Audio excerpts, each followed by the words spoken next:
আজকে আমরা অত্যন্ত চমৎকার একটি ঘটনা শুনব, কিভাবে একজন প্রতিবেশী মুসলিমের পাশে থাকা কিছু ইহুদি মুসলমান হয়েছিল। আসুন মনোযোগ দিয়ে শ্রবণ করি।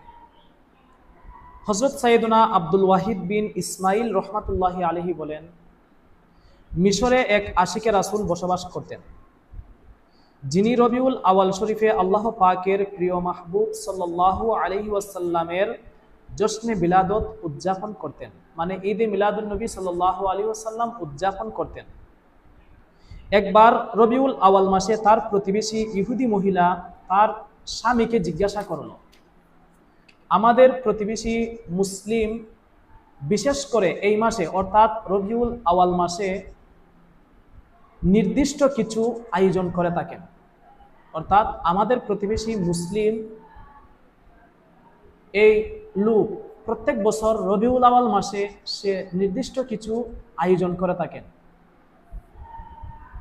ইহুদি উত্তরে বলল, এই মাসে তাদের নবী সাল্লাল্লাহু আলাইহি ওয়াসাল্লাম দুনিয়াতে তাশরিফ এনেছেন, এজন্য তারা জশ্নে বিলাদত উদযাপন করে থাকেন। আর মুসলমানগণ এই মুবারক মাসকে খুবই সম্মান করেন। একথা শুনে ইহুদি মহিলা বলল, বাহ, মুসলমানদের এই রীতি কতই না প্রিয় ও সুন্দর। এই সব লোকেরা তাদের রাসূলের প্রতি প্রেম ও ভালোবাসায় উজ্জীবিত হয়ে প্রতি বছর জশ্নে বিলাদত উদযাপন করে থাকেন। সুবহানাল্লাহ। ওই মহিলা রাত্রে যখন ঘুমালেন তখন তার ঘুমন্ত ভাগ্য জেগে উঠল।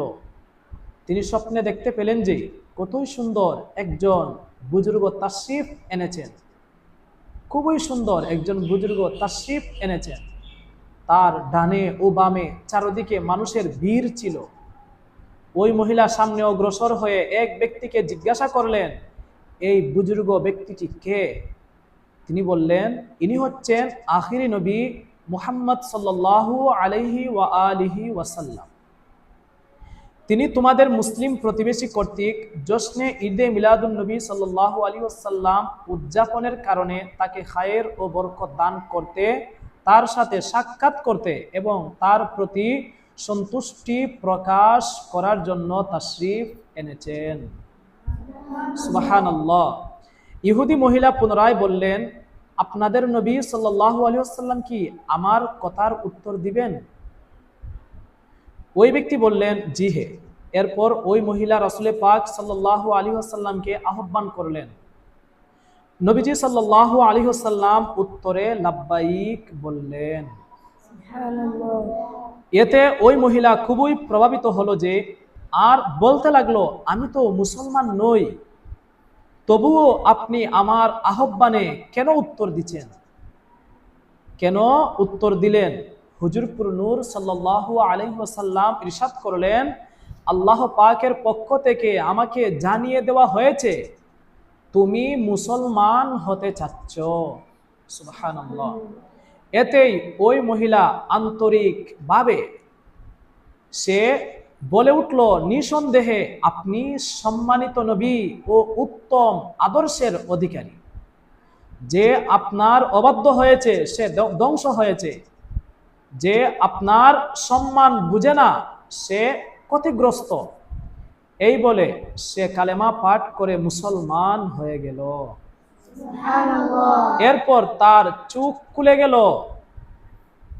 এবং তিনি আন্তরিকভাবে সত্যিকারের একজন মুসলমান হয়ে গেলেন। আর এই সিদ্ধান্ত নিয়ে নিলেন যে সকালে উঠে আমি আমার সমস্ত সম্পদ আল্লাহ পাকের প্রিয় মাহবুব সাল্লাল্লাহু আলাইহি ওয়াসাল্লামের জশ্নে বিলাদতের আনন্দ উদযাপনে কুরবান করে দিব এবং খাবারের আয়োজন করব। যখন সকালে উঠলেন দেখতে পেলেন তার স্বামী খাবারের আয়োজনে ব্যস্ত। এতে তিনি আশ্চর্য হয়ে জিজ্ঞাসা করলেন, আপনি এগুলো কি জন্য করছেন? তিনি অর্থাৎ স্বামী বললেন, এই জন্য খাবারের আয়োজন করছি যে তুমি মুসলমান হয়ে গেছো। সুবহানাল্লাহ। স্ত্রী আশ্চর্য হয়ে বলতে লাগলো, আপনি কিভাবে জানেন? তখন স্বামী বললেন, আমিও রাতে হুজুরে আকরাম নূরে মুজাসসাম সাল্লাল্লাহু আলাইহি ওয়াসাল্লামের হাত মুবারকে হাত রেখে ঈমান এনেছি। সুবহানাল্লাহ। সুবহানাল্লাহ। প্রিয় দর্শক, আপনারা দেখতে পাচ্ছেন, আপনারা শুনতে পাচ্ছেন, নবীজি সাল্লাল্লাহু আলাইহি ওয়াসাল্লামের আগমনে খুশি হয়ে জশ্নে ঈদে মিলাদুন নবী সাল্লাল্লাহু আলাইহি ওয়াসাল্লাম এক ইহুদিদের প্রতিবেশীরা পালন করছিল। আর ইহুদিরা এটা দেখে তারা কি আশ্চর্য হয়েছিল এবং তাদের ভিতরে ভালোবাসা জেগেছিল নবীজি সাল্লাল্লাহু আলাইহি ওয়াসাল্লামের প্রতি।